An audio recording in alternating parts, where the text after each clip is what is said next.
शहर के बीचों बीच एक हाई सोसाइटी की बिल्डिंग थी। उसमें सबसे ऊपर वाले फ्लोर पर अविनाश रहता था। वो रोज खाना खाने के बाद रात को 9 से 10 बजे तक ऊपर छत पर घूमता था और उस बिल्डिंग के पास ही कुछ जुगनी झोपड़ी बनी हुई थी। पिछले 1-1.5 महीने से वो रोज उस बच्चे को देख रहा था जो रोज एक गुब्बारे को छोड़ देता था और उससे तब तक देखता रहता था जब तक वह आंखों से ओझल न हो जाए। एक दिन अविनाश दोस्त से बात करने में थोड़ा लेट हो गया और जब ऊपर घूमने गया तो उसे वो बच्चा नहीं दिखा। अविनाश ने ऊपर देखा कि कहीं गुब्बारा उड़ता हुआ दिख जाए तो उसे वो गुब्बारा पानी की टंकी में अटका हुआ दिखा।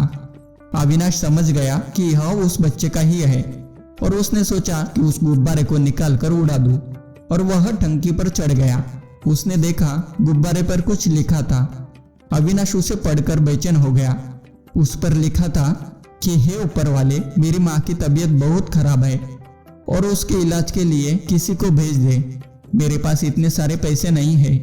यह पढ़कर अविनाश को रात भर नींद नहीं आई। उस लड़के से मिलने चला गया।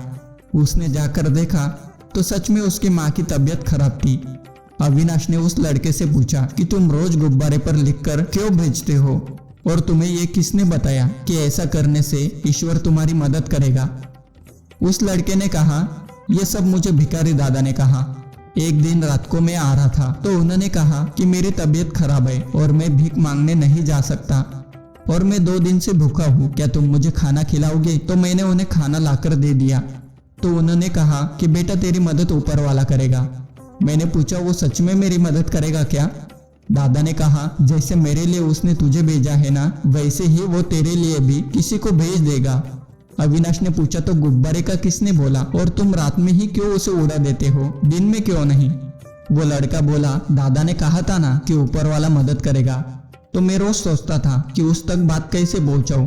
एक दिन मैंने गुब्बारे को बहुत ऊंचा जाते हुए देखा तो मुझे यही रास्ता समझ में आया और मैं होटल में काम करता हूँ ना, तो मुझे रोज रात को ही पैसे मिलते हैं, इसीलिए मैं रात में गुब्बारा छोड़ता हूँ।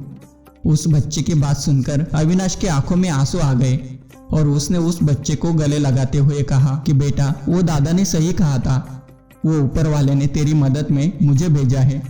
और अविनाश ने उसकी माँ का इलाज कराया और उसका माँ के प्रति प्यार देखकर उसे बहुत सारी मदद करी और स्कूल में भी भर्ती करा दिया। दोस्तों, इस कहानी से हमें कुछ बातें समझ में आई कि ईश्वर उस बच्चे पर खुश क्यों हुआ।